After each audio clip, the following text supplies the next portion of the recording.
Hello, everyone. Welcome back. If you are a small business owner or you're a personal brand and you want to use a podcast to grow your customer base, then you're in luck because today I'm going to share with you how to create a winning podcast concept that will help you do just that so you can make more money. So, whether you're about to launch or you're just looking to revamp or maybe even relaunch your show, these tips and tricks that I'm going to share with you will really help you to create a podcast concept that's super clear and that draws in your ideal clients and customers to your funnels or to booking a call with you or whatever it is that you're using to get people from your podcast into being a paying client. Okay, so tip number one is to determine your podcast identity pillars. This concept comes from Zachary Babcock, so full credit goes to him for creating this. But the four pillars of your podcast are the who, the where, the what, and the why. So for my podcast, a podcast growth hormone podcast, who's the show for? Well, it's for personal brands and small businesses. So you're going to want to figure out who is my show for. The where are you taking the people who listen to your podcast? What is the results that you want them to get from tuning in every week? Well, for mine, it's to grow people's shows with growth strategies that actually work to get tons of new ideal clients that'll want to buy more of the products and services that the small businesses are selling. And the third pillar is the what. So, what are you going to talk about on your podcast? What is the theme of the podcast? Well, for mine, obviously, it would be growth strategies that result in more income. And the fourth one is the why. So, why should someone listen to your podcast over the thousands or hundreds of thousands of others that might be similar to yours? So, what is your unique proposition for your podcast? Well, an example for mine is that we don't just interview the top 1% of podcasters about how they got a huge following or how they have so many millions of downloads. So, the unique proposition of our show is that we actually talk to small business owners about the challenges and the failures as well as the successes, not just the people who are the Joe Rogans out there who are, they were already celebrities when they started. That doesn't help other small businesses. So what's the point of interviewing them, right? Well, while a lot of these other podcasts about podcast growth strategies are interviewing experts, we're actually interviewing small business owners just like you who are growing their customer base with a podcast. And we want to know what they did that failed so we don't make the same mistakes, right? So that's our unique proposition for our podcast. For my other podcast, The Multi-Orgasmic Millionaire. So I'm also a holistic sex and relationship coach, okay? Who is that one for? Well, it's for millionaires, 7 and 8 figure conscious leaders who also want epic sex and relationships. And where am I taking them? What is the result? The result is epic sex and pleasure in the bedroom and beyond. It's, you can be rich and wealthy and you can have an epic sex life and relationship.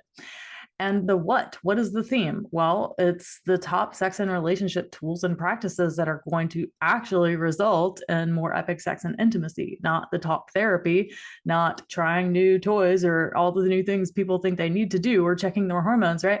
That's not the theme of my podcast. It's more about giving them the actual tools and practices to change their life.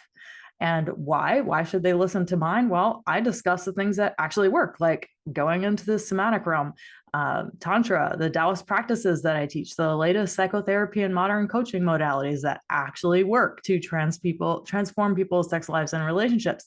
So if they like that, then I believe that they're going to trust me and take action with those practices and not do all of the things that everyone else is telling them to do to have a better sex life that don't actually work. All right. So now that you've understood the top 4 podcast identity pillars, and you can start to define that for yourself, the who, what, where, and why, the who, what, where, and why.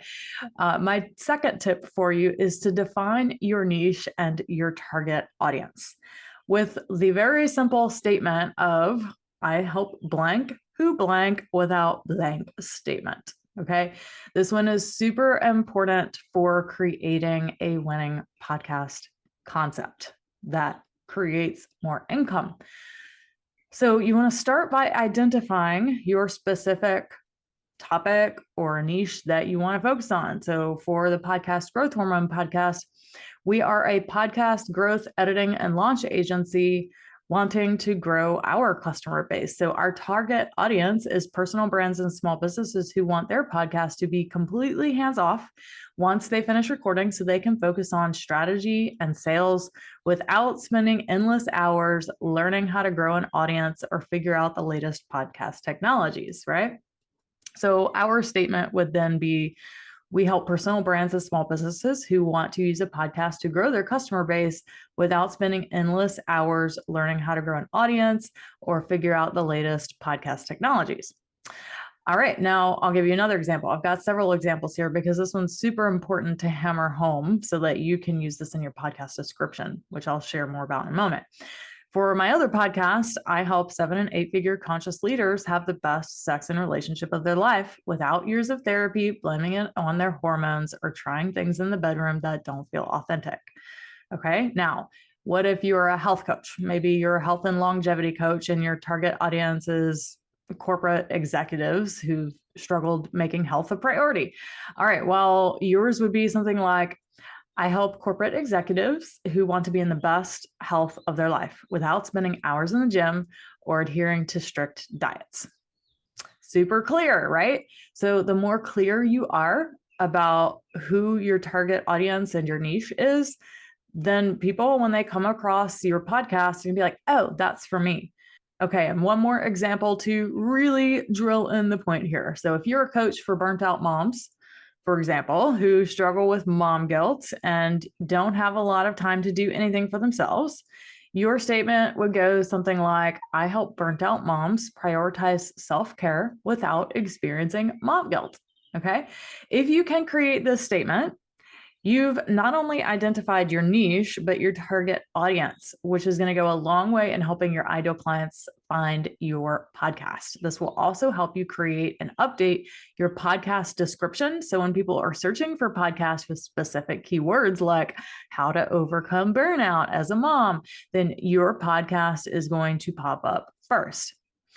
Okay, this leads to my third tip, which is to choose an SEO-friendly podcast name and description. Guys, the number of podcasts out there nearly tripled in 2020. There are over 4 million podcasts. And while even though only about 250,000 of them are active, it's still a lot of competition. So if you use some podcast name with no keywords, or if you make it something that people won't get within half a second, they are going to scroll right past you. You want your name to reflect the theme of your podcast and the show description to reflect the target audience. So we're going to go over some examples. All right, the Multi-Orgasmic Millionaire. Why did I name it that? Because it's for people making $1 million a year who want to have the best sex ever and be multi-orgasmic. Okay. My boyfriend's podcast, for example, The Financially Free Entrepreneur. Why do you name it that? Because it's for entrepreneurs who want to become financially free. Let's take Podcast Growth Hormone. Well, it's named that way because it's for people who want to grow their podcast. And when we're talking about the description for your podcast, this is one that really does it for me. Most people's podcast descriptions are really the worst. So what makes them bad? What makes them terrible? Well, they use words like honest conversations, fresh perspectives, interesting guest with a story, or real talk, stuff like that, that gives me absolutely no idea what your podcast is about. First of all, why would anyone put out a podcast with a fake or an old conversation with uninteresting guests anyway? It's already implied that you are bringing these things to the table. So please do not make it a point to point out that you're bringing fresh perspectives and interesting guests. Please be more specific. My biggest word of advice is do not ever, ever, ever use ambiguous words in your podcast description or your podcast name, or your podcast will become a graveyard. Okay. Your description, it needs to have searchable words in it. I promise you, no one under the sun is typing in fresh perspectives or interesting guest or real talk or honest conversations into their Apple Podcast or Spotify search bar. Literally No one. Okay. So do not use generic descriptions like that tell me nothing and makes me wonder, I don't know what this podcast is about, because what the heck is a fresh conversation or a fresh perspective? I don't know. That doesn't tell me the premise of your show or who it's for. So I am going to scroll right past it. You want your show description to include words that you think people will be searching for, like for podcast growth hormone, podcast growth, or podcast monetization, or for my other podcast, low libido, or how to have a better orgasm. So you've got to use words that are actually searchable. And you want to use the 4 podcast identity pillars along with your I help blank, who blank, without blank statement to help you craft your podcast description. Okay, the 4th tip is to experiment and evolve. This is going to change over time. Do not be afraid to experiment and evolve your podcast concept over time, including the podcast identity pillars, the show description, and the show name. As you get feedback from your listeners and learn more about what works and what doesn't, you can adjust your show accordingly. So if you're just starting out, you might not even be sure who your ideal client or customer even is.